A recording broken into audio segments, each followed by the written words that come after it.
We are live. Hello, everybody. Welcome to the 2025 September MyMixlab live stream. I'm Reid Stefan, realest puppet in the game, and in just a few moments, we are going to be joined by a very special guest, none other than Luca Pretolesi. But in the meantime, we're going to let a few people gather around. I know this was a sort of a surprise live stream, but that's okay. We're out here. Give people just a few minutes to gather around. Greetings from Las Vegas. Luca's actually going to be joining us on Zoom today. We weren't able to get together in the studio, but that's okay because we got the Zoom locked in. Any moment now, we'll be getting ready to begin. But while we're waiting for a few people to show up, now is a perfect back-to-school time to subscribe to MyMixlab. We've been dropping new courses every week since 2020. Literally every single Monday for nearly 5 years, a brand new mixing and mastering course from either Luca Pretolesi or myself or one of our various special guest teachers. So if you are interested in the highest quality content, tutorials that are featuring actual songs on the charts that you know and love, this is better than what you can get on YouTube. This is better than what you can get on any other website. This is mymixlab.com. So I encourage you to subscribe. It is back to school time. What better time? The school bells are ringing, and we are ready to get mixing and mastering in higher quality. Boom. Welcome, everybody. Hello, Luca. Luca's going to be joining us in just a minute. I see Kara in the chat. What's up? Greetings from Las Vegas, everybody. Hello, hello. Let's see. And let's see. Luca's going to be joining us at about 8:05. So I'm just going to be answering your questions for about the first 5 minutes, and then we're going to be diving into the thick of it. Boom. What's up, everybody? I hope everybody's been having a good time in the studio this fall. I know the weather's cooling down here in Las Vegas quite a bit, which actually makes it a little easier to record because whenever I'm recording vocals, I have to turn off the air conditioning. And boy, when it's 110 degrees Fahrenheit outside, that can be rough. So we're literally chilling here at the studio now that it's back at a reasonable temperature. Yellow Soul says, still loving Acoustica Diamond. Absolutely. Acoustica plugins are pretty hard to beat when it comes to analog emulations. Let's go. Oh, Luca Pretolesi's in the chat. All right. That means we are ready to hop in on the Zoom. Okay, guys. So it's about a couple minutes early, but if we got Luca in on the Zoom call, let's see if we could switch this over. Boom. Hang on a second. Let me open up Zoom on my computer here. All right, and then let me open up Zoom on my OBS. Sorry, I'm good at music stuff, not so good at OBS stuff. Let's see. Yeah, can you switch this over to the screen scene for me? I just can't see where the button is. You know how OBS is? What's up? Kara's here to help me with my OBS. There it is. Boom. What's up, Luca? Can you hear us? Hey, what's up? Can you turn up my headphone volume too? So yeah, my headphones are a little quiet. Thank you. Good to see you. Oh, perfect. There we go. Sounding good. Good to see you too. Yes. Amazing, man. How have you been? Well, Did you tell us about how your summer's been, first of all? well, amazing. Travel a little bit, working remotely, back at the studio, travel again. It's been amazing. You can see from my tan, for the first time in a while, my skin color is like the same that I had when I was like 12. You I'm know? jealous. Yeah, You know, that's when you go to definitely the not a beach, studio tan right there. That is an it's out of the not. studio tan. Well, I like that. unfortunately, this will last probably another like 2, 3 weeks. And then, when we get into the winter, we're going to spend so many hours at the studio, but there was a good vitamin D, injection. So all great. A lot going on at the studio, a lot of amazing projects that's coming through. Super excited. It's going to be an amazing season. Awesome to hear. Did you notice, I love asking these like kind of overarching questions now that we have an entire summer behind us in perspective. Did you notice any musical trends this summer? It's interesting because we had this conversation actually a few weeks ago about being a summer where there is no a specific sound of the summer. There's some trends, like the Afro house scene is still pretty big, especially in Europe. But there is no like those like 4 or 5 hits that you're gonna remember, in my opinion. There's quality music always, there's music less quality, but there's nothing specific new, I think. And even Afro House, I think it's about those like 3 or 4 hits. And then and there is others, but yes, it's nothing specific, nothing like just like this summer, this style blew up, and that's the thing, Right. I in my opinion. Yeah, I think there's been an upswing in tempos. I've definitely noticed that house music has gotten faster over the last year. Yes, And very true. there's been like an upswing in, if I had to pick one sound, maybe the UK garage style sound is getting used a little bit more than it used Oh to. yeah. But Oh yeah, yeah. You're right. I think this year, in the last 6 months, the UK, also there is a lot of like back to 90s samples yeah. everywhere in any style. Oh yeah, especially vocal Yeah, samples. vocal samples, yes, everywhere. Hmm. Let's get into some of the questions. We've had a few excellent questions brewing from the viewers and things that I was also Yeah, curious about myself. Someone said winter is the best time for studio sessions. Honestly, that could be always. scientifically true. It is. It is exactly. Let's see. Do you have any preference of Logic or Pro Tools if you had to pick one? I was on Logic for 16 years. That was my dog choice for a while. I was in a Pro Tools a little bit at the beginning. I never connect with Pro Tools. I always felt it's a great DAW. I mean, it's an industry standard for so many reasons. But for me, as far as workflow, not fast enough. I was on Logic for a while, and then I switched to Studio One about 6, 7 years ago, and that's my DAW now. I love using Studio One. Every time I use it, I Yeah, feel like it's the easiest learning curve yeah, yeah. of Drag any. and drop everywhere. Yes. Absolutely. Mhm. Let's see. For me, if I had to pick between Logic or Pro Tools, I would probably depend on whether or not it was like a music production project or like a singing Yeah, project. If it was beat making, it'd be yeah. Logic all day. And if I had to record vocals, I'd do Hmm. Pro Tools all day. Each DAW has their own True. various strengths, but I definitely don't choose it based off of like sound quality. It's more of like which one will No, leave me with the most features that I need. Let's see. definitely. Another really good question from the comments. Do you have a specific point target that you see as the correct true peak in LUFS for your mixing? So that's a good question. And the back actually to your question about what's going on this summer, that's something that connect to that. So there is a return of dynamics a Mm, little bit, where I think we hit the peak, and now we start to find a way to give perceived dynamics. So LUFS for me now, I would say like pop music to like more dance music and house, and so house is about -6.5 LUFS for Club Master. For I would say pop radio streaming, -7.5. I would say average, and then obviously there's always exception about songs that have less drums, or it depends. But I would say, generally speaking, is that now about the true peak. Up to I would say a month ago, there was a point as far as like specifically streaming platform, Spotify specifically, which was if you are 1 dB over or half dB over or 2 dB over on two peaks, even if those peaks happen in like 10 times, 5 times through 4 minute song, you're gonna get penalized based on those peaks. Okay, so this means you have a little spike. Then now, if there is a loudness normalization, then now loudness normalization down to -14 will consider those spikes of like couple of dBs as a level. So for that reason, our style at the studio, my personally was to do after approved master from the client, to do one streaming master, which is like no intersample peaks, mm. -0.20 under peak level.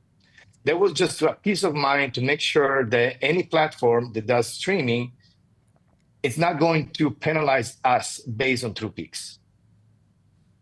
Absolutely. So you advise do you advise doing it, or do you wait till your customer advises you to do it to deliver a streaming master versus like a DJ master? No, good question. So usually what we do, we send a master for approval. There's intersample peaks. We are not worried about that. So that's for approval. So now when the master is approved, now we're going to provide a master for downloadable platform like Beatport, Tracksource, and others, and CDJs. So CDJs, the 3000, from the 3000, they work on, you can run essentially, we can go over, because they're working on floating points. Oh, so wow. you can run a 32-bit floating point on a CDJ, which now, if you go analog or digital into the Pioneer's DJ mixer, you still run on a floating point. There is no really perceived distortion. When you go, so downloadable, we are not worried about intersample peaks. So 4424 or 4824. Now, we always provide a streaming, we call it like DSP master, which is essentially a master that has no intersample peaks. You're gonna feel a little less perceived dynamics and loudness, but then it's a peace of mind, because we don't know, we can't predict how the streaming platform will work on your music 2 years from now, 3 years from now. So if in case something changed, it's a peace of mind to know they were providing a master that has no intersample peaks. That makes sense. I when I hear such a thorough answer, I almost feel lazy, because sometimes I don't even check my LUFS. I just be like, it's loud, just print it. But as a music producer, go ahead. Mm-hmm. Yeah, Reid, I think you have a point, because first, I think come first feel, and what really feel for you as a producer, that you listen your own production, or as a mixer, your mix as a listener, with the listener mindset. And you're gonna feel, I think first you need to feel good about the representation of your mix before look meters. Meters, sometimes you start to listen with your eyes to make sense. It doesn't feel right. So I would say, because we're providing masters, we are curious to see what is the average LUFS. And the average LUFS, most of the time, it's sitting around those numbers that I mentioned. But again, I think most important, it just has to feel right. So, for example, I love working with peak RMS during the mixing phase. I'm not really looking, because peak RMS is extremely fast. So if I do 1 bar loop, I just want to go relationship between kick and snare, and then peak RMS will give me a good sense of my crest factor. Crest factor essentially is the average level versus the peak level. And when I listen and I look with my eyes on peak versus RMS, I'm able to make the best decision on a granular part. So more like in the mixing stage. Now when we go into mastering, I'm switching to LUFS for final decision. And do you have an LUFS target that's different for the Dolby Atmos deliverable than the stereo deliverable? Well, the Dolby Atmos, we are set to -18. There is no way around. That's what, especially with Apple Music, you can upload louder. Will literally get refused by Apple and by other platforms. So -18, that's a standard. What is the interesting fact about Atmos, that because it's such a new format, and it started -18, and everything that's up is -18, feels right. You're not gonna have one song that peak super loud. Now, there is few things that you can do to perceive a louder master on Atmos, but it's based more like on a curve, so mid-range information, maybe compression more on the mid-range, but not as far as LUFS. And then maybe one day we can talk with Robert Guzman, which is the Studio DMI Atmos engineer. That it's a beast. He did some of the best Atmos work this year. So maybe this follow-up question is a question for Robert, but you're saying that there's a hard limit where they actually refuse it if you exceed that limit. So if a beginner were to just slam a FabFilter Pro L2 and try to upload their song to Apple Music, they would actually hit a roadblock. Correct. Wow. -1 through peak, and -18 LUFS. That's a standard. No way around. Good to know. Okay, let's try and switch gears and address a different comment. Hang on, let me read through I had a really good one in my head, and then I lost track and started asking about other things. Let's see. How do you get vocals to stay on top of the mix and not be blurred, but at the same time with the instrumental present at the same time? Sorry, I think you wrote that twice. So basically, how do you get the vocals to sit on top of the instrumental as best as possible? Different techniques, and also based on when we talk about vocals, we're talking about rap vocal, a lead singer dry. We talk about a lead vocal plus chorus and background. So it's very based on that. But in general, it's more about how we can glue with the music, but detach with the synth. They're sitting on the same space. So if we have a vocal, let's say that we have a peak between 2K and 4 or 5K area where the vocal is sitting. Normally, if you have a lot of instrument like piano and synth and pads and chords, now the game is how I can have both parts as a group working together dynamically. And to me, currently, we have amazing plugins. They're able to work in relationship. Suit in sidechain is one of them. Really good work with Suit as far as like creating a space where the vocal automatically will pull the synth down to create space. Another good option, it work on mid side.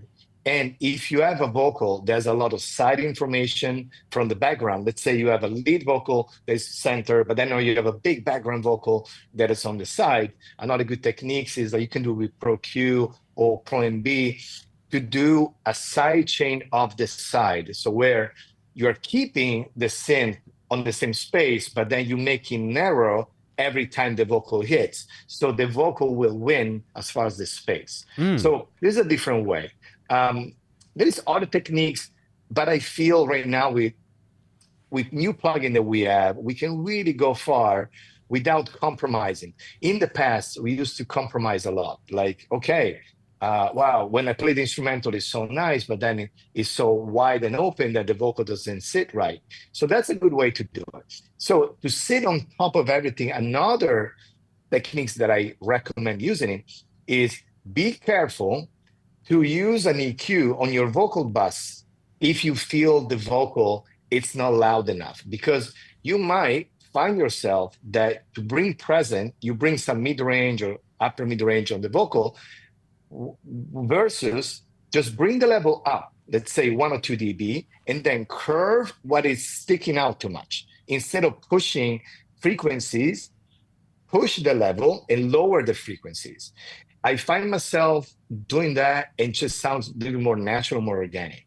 I'm always thinking as a producer where I'm in a fortunate position where I have access to change the arrangement and change the way things sound, whereas you're further downstream and things are more printed and locked in. Yes. But when I'm thinking about making a vocal stand out better, as a producer, I'm thinking about what instruments in the beat or the instrumental are the biggest competition to the vocal, and what can I do to like simplify them while the singing is happening, or even mute them or find a different sound altogether. So if you're asking that in regards to being a music producer and not an engineer, definitely the arrangement is what allows for the vocal to be easy to mix.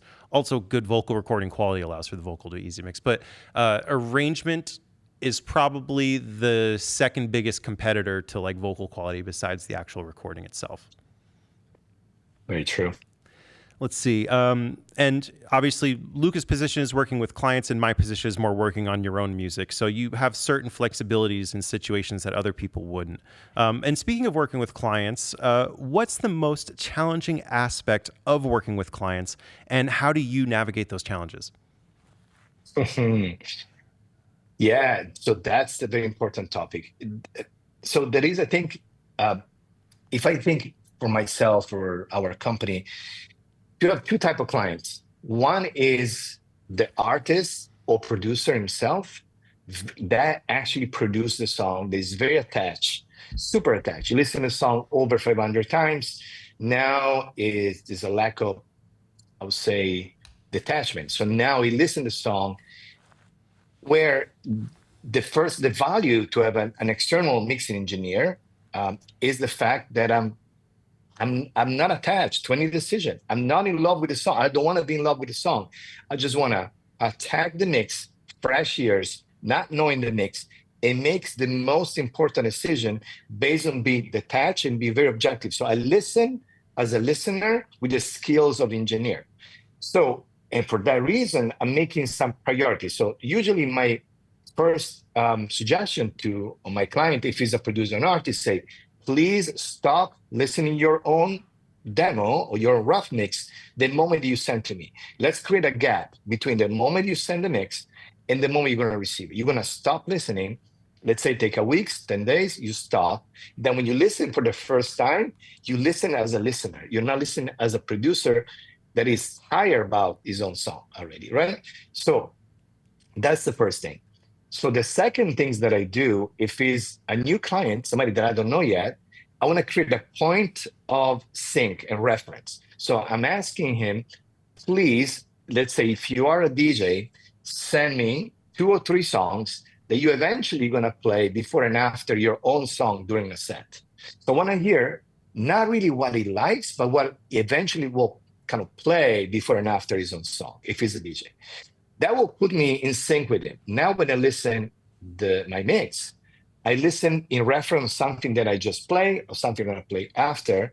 And the goal is not to copy somebody else's mixes, but just make sure that we're fitting that space and we're winning as far as like punch, details and everything.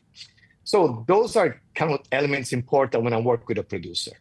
And then that's an interesting suggestion that I'm giving you right now. If I work with a song that has heavily information on the vocals, a lot of vocals, I might send an instrumental test mix where I say, okay, guys, I'm in the middle of this mix. I want to send an instrumental, listen instrumental, let me know how you feel. Because if I send the vocal version final, there is too much to process. Now you try to, so when you get the instrumental, you feel good. Now, when you listen the next time with the vocal, you almost feel like the instrumental, it was already approved mentally. And now you put all the focus on the vocal. You're not trying to process, oh, the hats might be 1 dB louder, the snare 1 dB lower, but the reverb, no, you just think about the vocal. So to me, it's just 2 stages and it really works. In case, again, on songs that are really based on singing. The tip that you gave about asking the client to take at least a week from listening to their demo to listening to your master, man, that will solve so much demoitis related unnecessary revisions. Yes. That is, well, I think everybody knows the Michael Jackson, Billie Jean story. If they don't know, that's tell everything, right? So do you want me to tell in a minute what yes, please, the story? Let us know, refresh our memories. So the story is amazing. So now Michael Jackson is Michael Jackson with huge budget, with Quincy Jones producing. I mean, crazy, right? So now it's not a new artist anymore. Now he's going to the studio to make hits with people waiting for hits. So now he's working on Billie Jean. Clearly, it's a hit. So now they have a big budget, and then they're staying in the studio for almost 2 months, making multiple versions of Billie Jean, try to tweak it, try to do change and everything, spend like over $1 million on a big song, right? So now Quincy Jones walk in a room after months and months, and Michael is there, and the producer is there, and like the engineer, and then he listened to, I don't know what version, it's like version 40 or something. And then Quincy Jones say, hey, play again V1. Play V1, is like, that's it. Because the V1, the version 1, as the instinct, as like the vibe, the original intention, when you get to version 41, now over time, you're losing the instinct, the intention, and now you start to listen in a micro way where you are, again, you're losing the feeling. And you're squeezing, the way so we are squeezing too much of the song, you know? So I'm not saying that always trust the version 1, but then if you go over, I don't know, 6 or 7 version, there is something deeper on the production or the writing, on the arrangement you want to look. That's very, very true. And I would imagine in that time period, retaining the ability to sound like a live record, it was probably at a time where like the amount of tricks and fancy things you could do to a record was unfolding. But I Yeah, think translating to live was probably such a top priority that I would imagine that could be yeah, part of what influenced going back to that first thing. Was it was before they even had yeah, the opportunity to apply any tricks or adjustments and things that wouldn't have happened exactly. in the moment. But Absolutely. that's just my Absolutely. theory. Yeah. Let's see. Let's see. We have some people joking who's Michael Jackson. That's not even a funny joke. Let's see. Yeah. Let's see. Let's see. Greedy. There was one comment that I really wanted to get to that seemed really. Okay, let me go back and do a little bit of scrolling for 1 second. Sorry, my neighbor across the street is doing some landscaping, so if you're a leaf blower in the background, Yeah. let's I see. like that. Who's Michael Jackson? Love that. Let's see. Why does my master always sound like it's too high? Not high frequency spectrum, but like it has no bottom end or bass. Well, the over compression, not necessarily create by using compressor, but the over compression feeling when you have you have too much clipping and limiting going on, maybe with the wrong settings, with like the fast attack on the limiter, kind of slow release where you're losing the movement might be one case. Um, Another one that totally underrated, underestimated is phase issues. So when you have problem with phase, if you take, let's give a perfect example, happened to me all the time that I receive songs that have this issue. So you have a pattern of a kick, that's like longer kick, and then you have now an 808 or you have a bass. And then there is a pattern that is moving different notes, and then one point is hitting the root note of the kick and the bass. Now there's a cancellation caused by out of phase. When you have a cancellation, you feel, for example, the kick's not loud enough. You keep pushing the kick 1 dB, 2 dB, and still doesn't feel that it's coming out enough because it's out of phase with the bass. So when you do that, and now you go into clipping and limiting, you're bringing low-level decision up into the mix. And everything was out of phase before, is get even more out of phase in limiting and clipping during the mastering stage, because again, you're bringing to the surface any mistake. So phase is very important. Another one is saturation, I was going to say the same thing. Saturation, yes, will give you some perceived loudness, but then when you exaggerate, you're turning sine wave on square waves, and that will create this kind of like fatiguing feeling when you listen. So be careful. And then sometimes a song that has too many layers. I still see songs that have like synth layer and they have like 5 synths. Those are opportunity out of phase and fighting between frequency.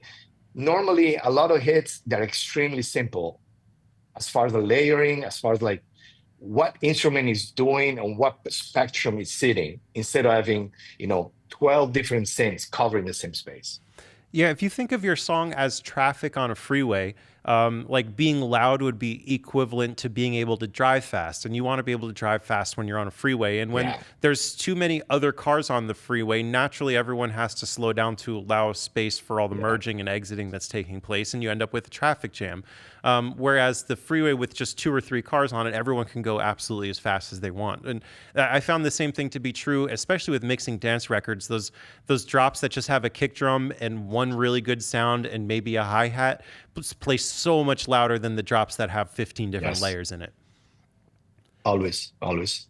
Let's see. Switching gears from mastering to more like technical computer settings, do you have a preference of like 48K, 98K, or 44.1? Do you have like a standard that you always work in when you master, regardless of what your client sends, or do you mirror what your client sends?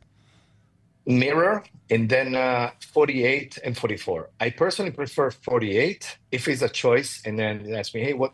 I would say 48, 32-bit. If it's a songs coming from east of the world, so from South Korea, China, it's always 48. India, movie sync always 48. I recommend 48, but then I stay and I follow the 44 and the 48 as a final deliverable based on what we're receiving. Let's see, and if in a production context, I would base it off of what your computer can handle, because that's going to be like the biggest probably bottleneck in your system. So if there is a point where you're reaching CPU overloads, maybe reducing that might help. But as a mixing engineer and where everything's printed, overloads are probably not going to be something you encounter often. Do you overload your computer ever, Luca, or are computers now fast enough where you never hit that? It's fast enough. And also over time, I tend to simplify. And I'm also using a great function on Studio One, which is the sleep mode of the plugins. And I think other DAW, they're doing the same now, where if the plugin is not active, it goes in sleep mode, which is like zero use of CPU. Rarely have problem. I might have problem if I go crazy in oversampling, but if I do offline oversampling. So if I do 32 times on Pro L or a standard clip, I just do it when I'm bouncing. That makes sense. Let's see. Another question that I wanted to ask. Let's see. I'm not even sure what ring mod sidechain is, but do you have any thoughts on ring mod sidechain? Someone's curious. I do. So ring mod sidechain is something that I try once in a rush. So I need to try more, but it's a way essentially to tweak what the sidechain will feel to get a better response as far as the sidechain coming from a kick, or coming from any other element. And then we have a couple of tracks on the previous Skrillex album that we had that was printed, so not done by me, but was effective. And but it's something that I on my agenda to try more. So if I'm gonna deeper on that and then find something cool, I might share on my MixLab. I think it's a good idea. I always like to do that. And speaking of new stuff and sharing new stuff, have you tried Ozone 12 yet? I do. I'm using a lot. I got it before the release. I like it a lot. I think it's a great upgrade. The new Maximizer 5 is excellent. It can be very transparent or can be snappy, but it's great. The stem EQ, it's interesting. When you have limited to just like a stereo file, you can EQ individual element. You don't want to exaggerate. This is going to sound unnatural, but if you want to do 1 dB more on the high percussion or 1 dB more on the vocal, it works fantastic. The new low end plugin is great. So it's a great upgrade. I mean, it's a mature, we talked about Ozone. It's out there now for like 15 years. So they got to the point that is very impressive. So it's definitely a standard on my workflow. Yeah, they definitely have covered all our needs, and they've gotten to the point where they are inventing things that we didn't even realize that we needed, like the unlimiter and the low end control. Oh, the unlimiter is so good. Yeah. The low end control, specifically with the punch and sustain. Recently, I'm using with automation where essentially I want to just tweak the arrangement of the song that feels certain part puncher. It just works so good, so good. It's a great plugin. I'm working on a studio session that we just filmed here for Kara's channel, and we use Ozone 12 as the master chain. And the very first preset, like if you just hit the right arrow once when you open up the default preset, man, that preset sounds freaking good. I've been using that so much. So if there's any people who are like in a hurry, just slap Ozone 12 and hit the right arrow so that it loads that first preset called Balanced Master, and just adjust your input gain so it's not like nuking it, and you're good to go, at least for like a quick demo. Yeah, very cool. Let's see. Another good question that I had seen in the comments was, let's see. Do you do anything with low end in panning, or is all your panning in the mids and upper range? No, I don't like to pan the low end. Sometimes what I do, I like to use widening if I have a low end that just go over the first octave into the second octave. So if I have a lot of low end information on the 150 to 200 hertz, I like to create some side information, almost like a tree, where I keep almost mono, pretty much mono, up to like 100, 50, and then open up. If I have layering of bass, like a sine wave type of bass on the first octave, and have like distorted bass on the second octave, that's a good way to kind of like create separation. I like to use saturation, dynamic saturation, again, on the bridge between the first octave and second octave. You can use Saturn too, and do a little bit of dynamics where you feel on small speakers on the laptop or the phone, you can get a better response of the bass if you have a little bit of saturation where you're enhancing kind of like microdynamics, even harmonics on the second octave. One of the super secret sauces that I do when I create 808 sample packs to help the listener feel diversity as they're scrolling through the packs is actually avoid all the samples just being completely basic in mono. And instead of panning the low end, I create some sort of high-end fuzz or high-end bit crusher kind of sizzle on top, and then do a panning or stereo trick with that. So that way, as users are scrolling through the 808s, they're still feeling like something is happening around them, and it's not just like a bunch of mono samples with different distortion flavors. So that's like my number one go-to if you want something in the bass to feel wide, is like create a fuzz layer, like a distortion pedal or a bit crusher, and pan that or widen that. Absolutely. Let's see, another good question I had seen. Let's see. Someone says they've been a member for MyMixlab for a long time, but they're struggling to understand the overall order of how you go through a mix. Like, do you have a specific workflow that starts with like drums and then low end or whatever it may be? It's a good question. Actually, it's a good question for me to do a course, maybe, when we talk about priority on the mix. Right, like zooming out. Normally, and like, yes. Go ahead. Correct. So I have a system that based on a color coding system, prepping system, where if the session has 40 stems or like 150 stems, I'm always follow that kind of order. And for me, the order is drums starting with kick, going into low percussions. The low percussion has 1 kilohertz and down drum information, which is like tom, snare, clap, rim shot, loops. Then high percussion, which is hats, open and close, ride, crash, cymbal, tambourine. So that's my order, right? So I'm balancing the kick with the low perk, if I have like a kick and snare type of situation, kick and tom, and then high perk, and then bass. Then when I go into bass, any type of bass, I solo the kick and bass if I need to have a relationship between them. The bass, I like to keep it as a two type of group instead of one group, which is the bass a groovy part sitting on the first octave, can be a sine wave type of thing, a Moog bass. And then there is a lead bass, which is like a second layer. There's more mid-range information. And then I might decide to sidechain it with the low and the kick, or keep it out of sidechain. Then I go into synth low. That's the way I call it. The synth low for me are everything related to piano, organ, pads, strings, everything that has like a slow attack. And then I go into synth lead. It can be like stabs, leads, samples. And then from there, go into effects. Effects, it's like white noises, rises, all that. From there, go into vocal. For my style, there's no right or wrong. For my style, I like to mix vocal when I have the foundation of the mix there. So I like to place the vocal on top. And then vocal, I have the lead, which is the Vox 1. I have the background ellipse on Vox 2. And everything goes into a stereo bus.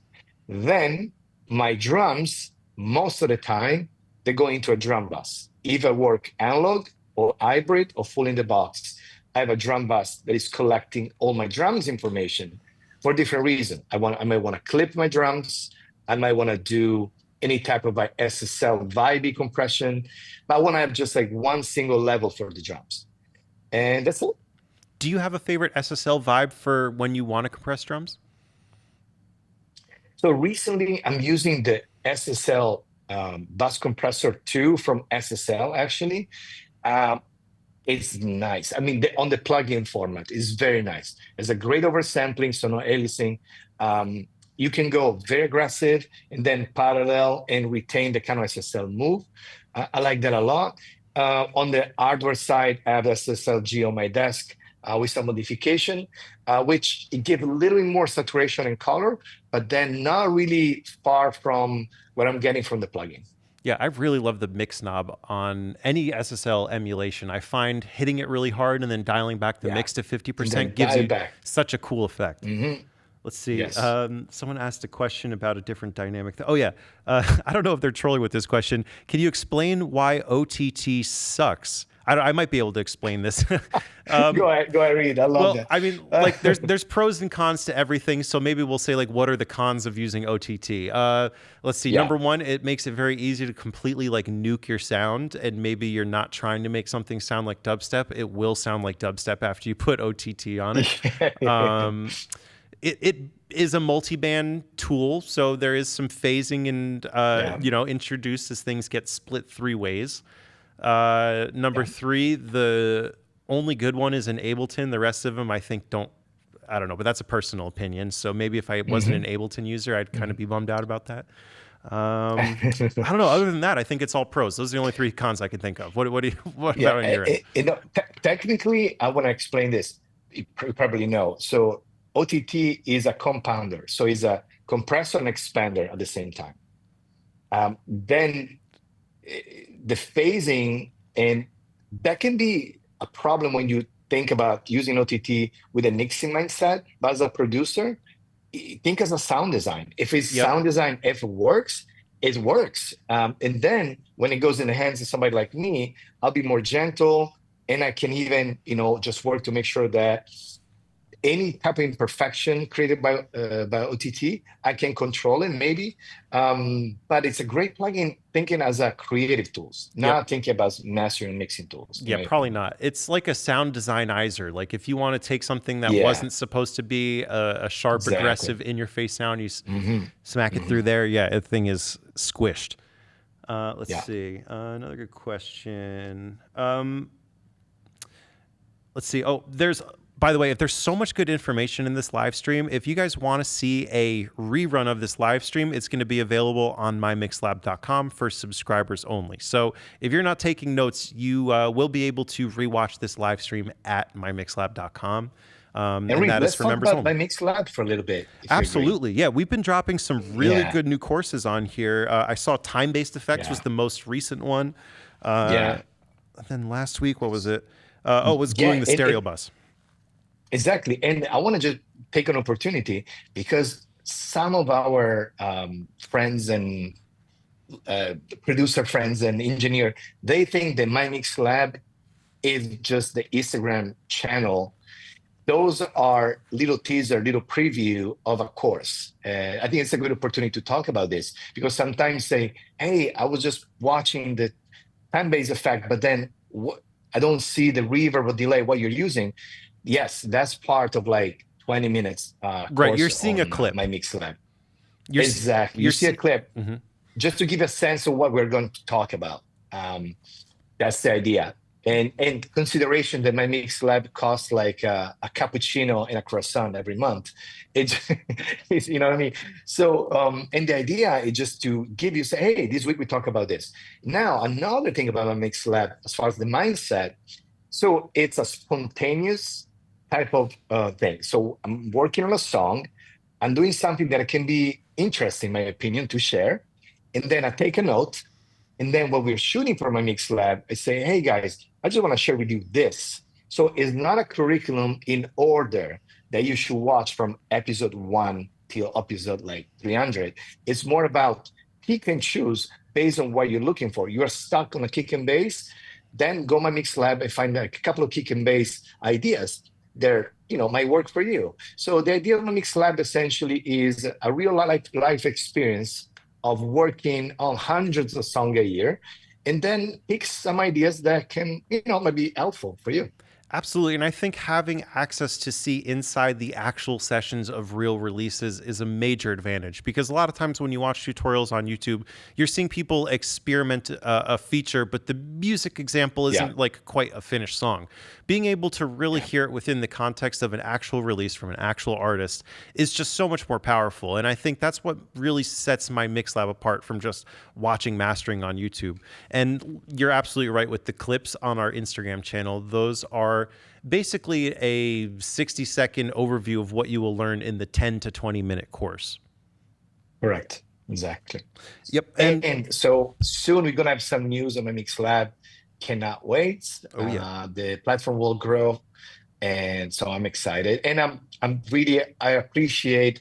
When I travel, I find a lot of my MixLab user, and they share with me how some tricks, some ideas really work for them, and how they can apply it. And then maybe from that trick, they can develop other tricks. So I'm always excited to hear a good story, and I feel the overall industry that we are in is very healthy at the moment. It's a lot of we're very enthusiastic about technology. We have amazing plugin. We have great computer, great DAW. So it's a great time to be a producer, an engineer. Absolutely. And speaking of new plugins and stuff, do you think anything in the past year has like made it into your sessions over and over again, or do you find yourself still using the same stuff from the past?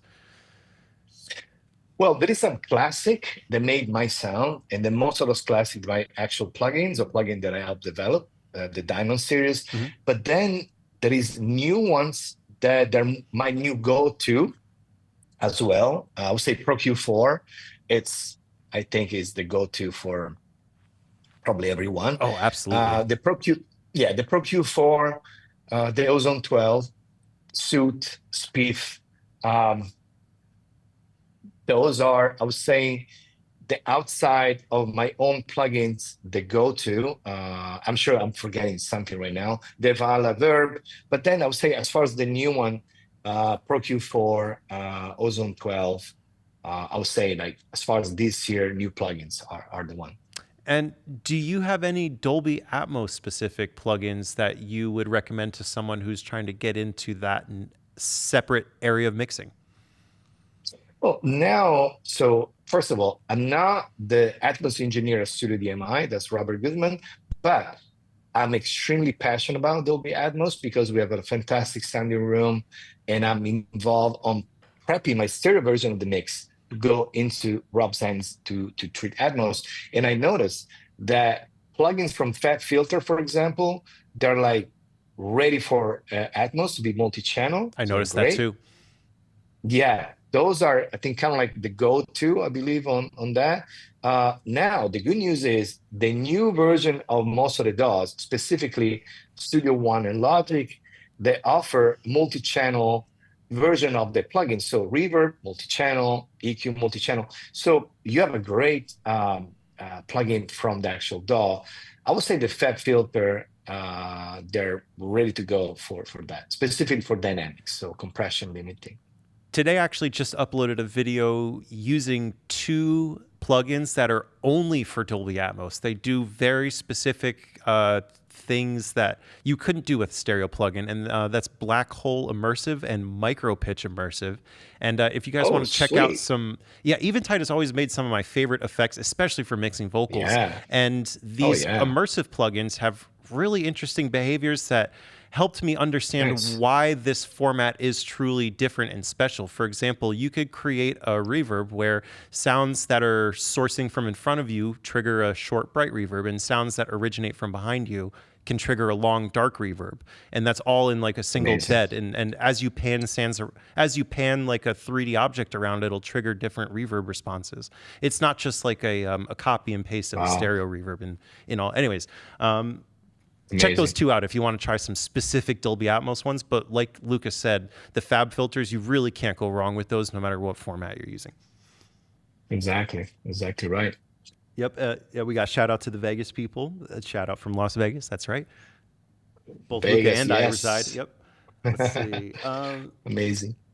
Can you give any advice on how to best keep all your instruments cohesive in terms of the room? Do you use the same kind of reverb on each element, or like group elements together with the reverb, or do you process things individually? Love the question. Yes. So first of all, if you are going to use different space, different rooms, it's probably based on a style of music that we want to, like, let's say any bass music. So if it's like dubstep or anything that you want to just unglue and detach everything on purpose, short room, bigger room, reverse, that makes total sense. So that's a different case.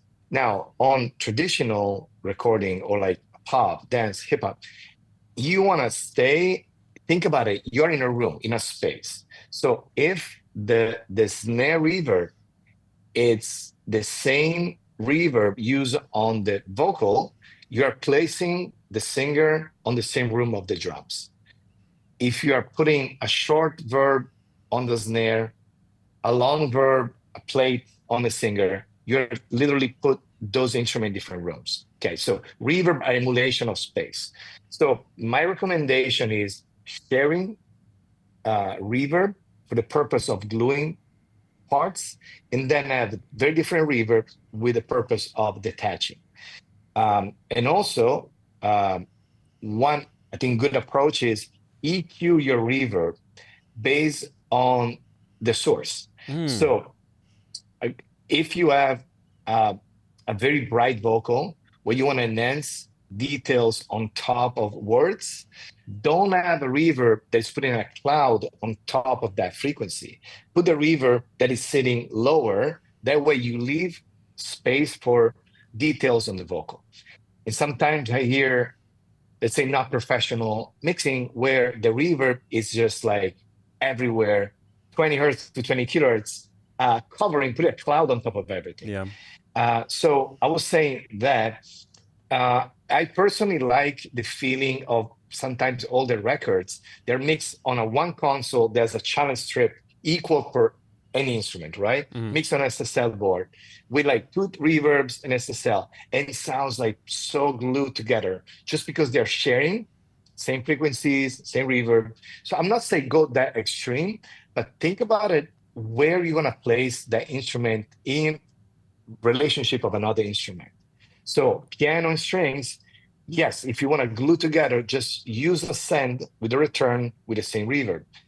I think that's a good way to think about it. Not exaggerated. Now, if you do sound design type of mixing, when you go on like crazy, I don't know, bass music or like drum and bass, now you're gonna use reverb as an effect, just literally as a sound design, with a sound design mindset. Absolutely. And a similar question. Tomi K says, I can't find any way to make my reverb sound good from the 10K and above range. So would you suggest like rolling that Yeah, off on the way in or on the way yeah. out? Like your EQ On is the way before. before, yeah.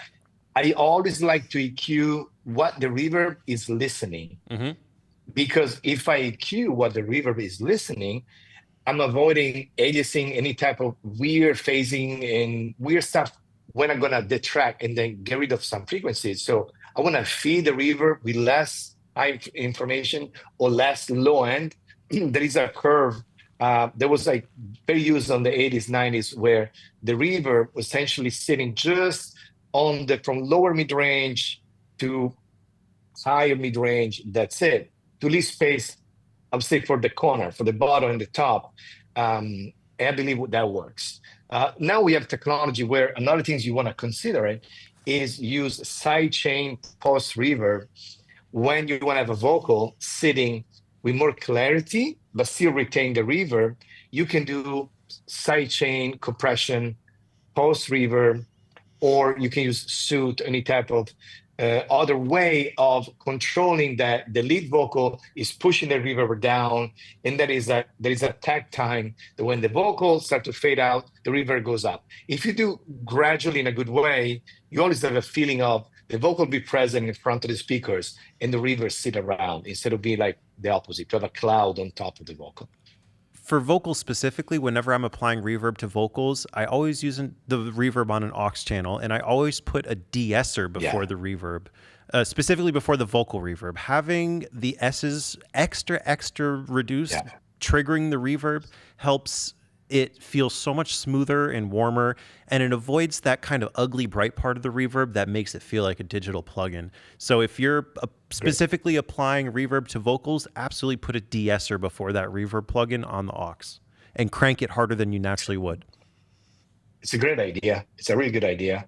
And also pick a good quality reverb. Yep. It's important. But right now, I mean, don't have to spend so much money. Valhalla are great. $50. Yeah, they're fantastic. So yeah. Yep, and let's see, the stock Reverb in Ableton, I've gotten incredible results from. Reverb in Pro Tools, incredible results. The new Yeah. Quantec in Logic Pro 11, I've gotten incredible results from. I've Oh really had a yeah. hard time finding a DAW where I couldn't get a great vocal sound through their reverb with at least just putting a de-esser before it. And as far as, you also want a good de-esser. I think the Fab Filter one is my favorite and my go-to. Can't go wrong with that one. Luca, do you ever use 100%. tape for anything? When was the last time you recorded or mastered on a tape machine? No, honestly, I mean, after school, I went to sound engineer school when I was very, very young, and it was like understand tape and clean and cut and do that. But then no. Um, Last time I was remotely involved was we had an opportunity to work on Daft Punk remastered for Atmos, and Mick Kozowski, the original engineer, brought the recording of the tape of the album and the Pro Tools to pick parts. But we never had an actual physical tape at the studio. We had the recording from tape. No, I don't find myself. Also for the music that I'm exposed, I don't really look for that. A tape emulation will work for me.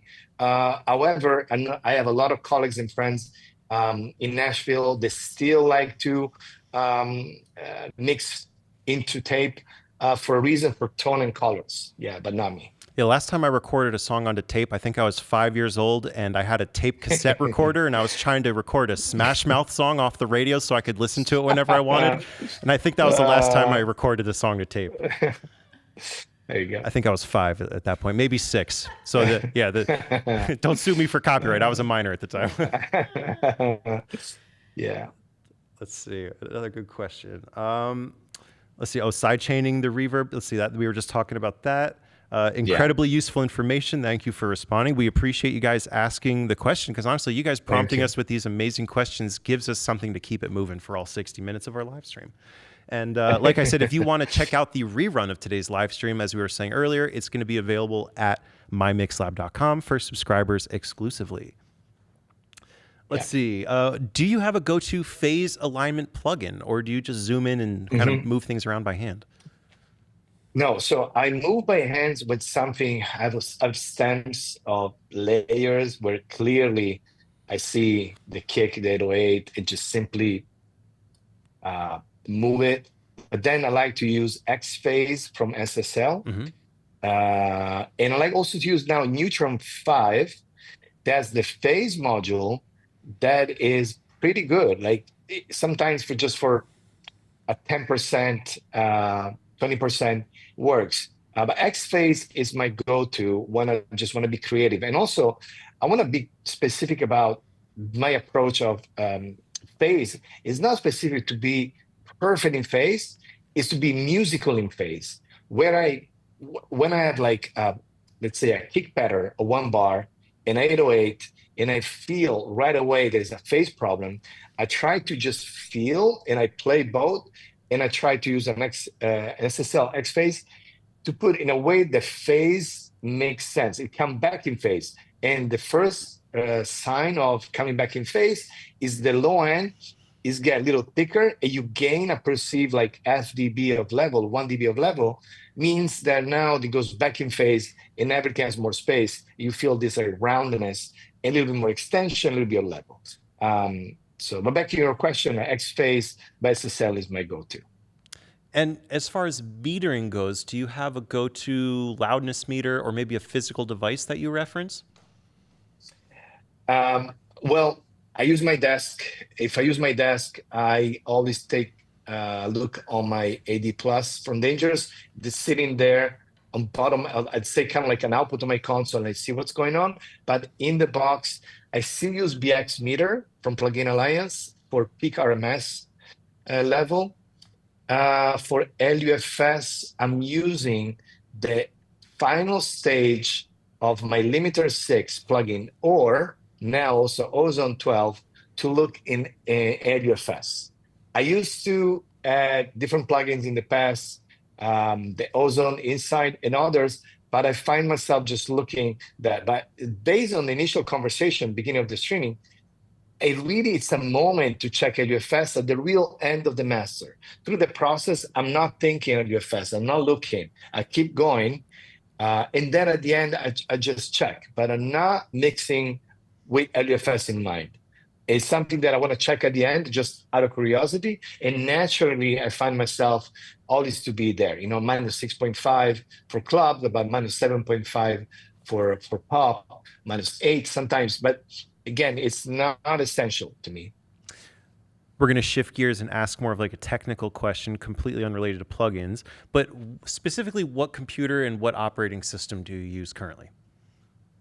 Okay, so Mac Studio, the studio with an M3 at the moment. Flawless, no issue at all. Besides, I would say the first month, but then after every update, it works great. OS system, I don't even know right now at the studio where we're running, but I think it's the latest one. We work with the latest one. I would say that in the past couple of years, Mac seems more stable. I remember we had time 3, 4 years ago, 5 years ago, new OS, it was like crazy. Every plugin was just not working. So now it seems pretty stable. But yes, M3 Studio, and I feel a lot of headroom in the sense of like never a problem with CPU. We're in a good place, yeah. And as far as devices that you check your mix on outside of the studio, is it like a cell phone in a car, or is there any other special devices that you use? Now, through the years, I end up trusting one set of speakers at the studio. That's it. So my 11 are, you can see here, that's my monitoring system. So the Focal 11 are my go-to. Now you have one cool things you can do with the Focal 11 or the 6s. You have a pedal. You can switch, make the Focal be a two-way and do an emulation of an stand or like a small speaker. So no, normally I stay there and I trust my room. I trust when I'm listening. One issue I want to take an opportunity is car system. Guys, be very careful. A lot of companies to kind of create a sensation, impress the driver, that tends to have a lot of side informations. It makes things extremely wide, which not the best way to make a decision on the mix.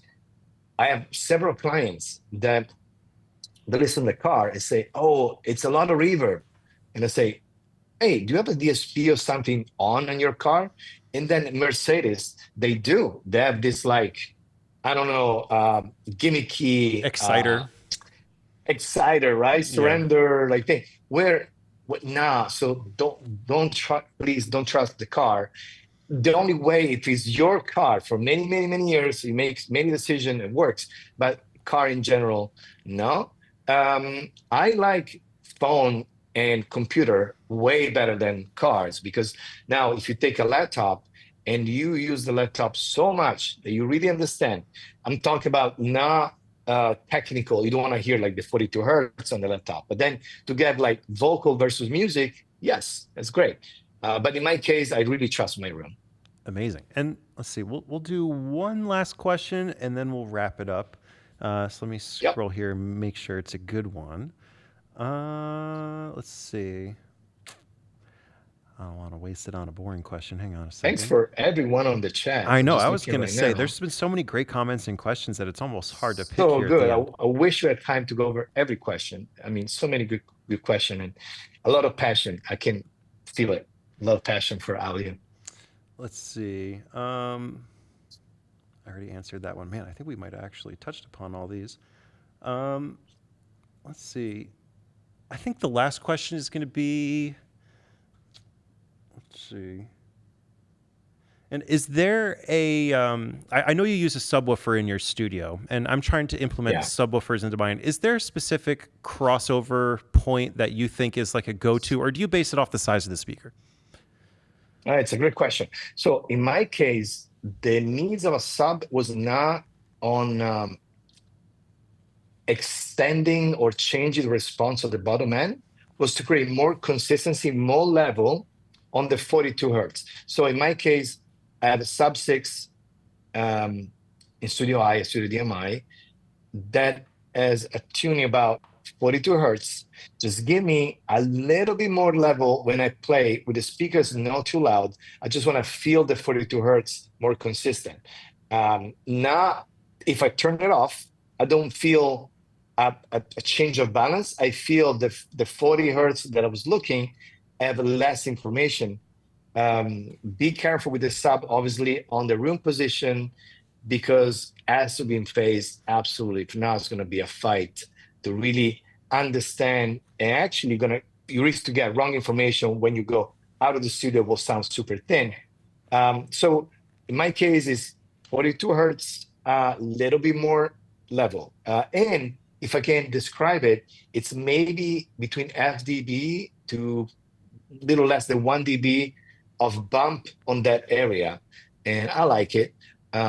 Another room on Studio M, we have no subs and sounds fantastic. Studio M, Studio DMI sounds incredible. No needs of sub. On the Atmos, we have two sub 12, two giants, two sub 12 in the front, and it's an incredible setup there. But then Atmos adds other needs, LFE, it's more intentional use of subs. Awesome. Well, we're going to wrap it up for today's live stream. Again, thank you all so much for asking such inspiring questions for us to answer. And also thank you, Luca, for hopping on Zoom with us and just letting us literally ask anything that we're curious about too. We really appreciate all your in-depth answers and expertise. And again, if you want to watch this rerun plus new MyMixlab courses every single Monday. There's over 200 courses. We have been posting one every single Monday since 2020, which is really incredible. So for $12 a month, you can access the entire catalog. And we are proud to be one of the most poppin' music production, mixing, and mastering schools online. Yes. Well, good to see you, Reid. And then I'm excited to see you in person next time. Absolutely. And, yeah, next time it'll be in the studio. Friends in MyMixlab. Awesome. And by the way, the tan looks amazing on you. It's really just such a great look. There you go. Yeah, look me 3 months from now. I'll be white. Yeah, we'll be back to our studio mummy look. Exactly. All right. Well, we'll talk soon. Yeah. Take care, everybody. Thank you so much for joining us, and we'll catch you in the rerun at mymixlab.com. Can you help me click the button for me? Sorry.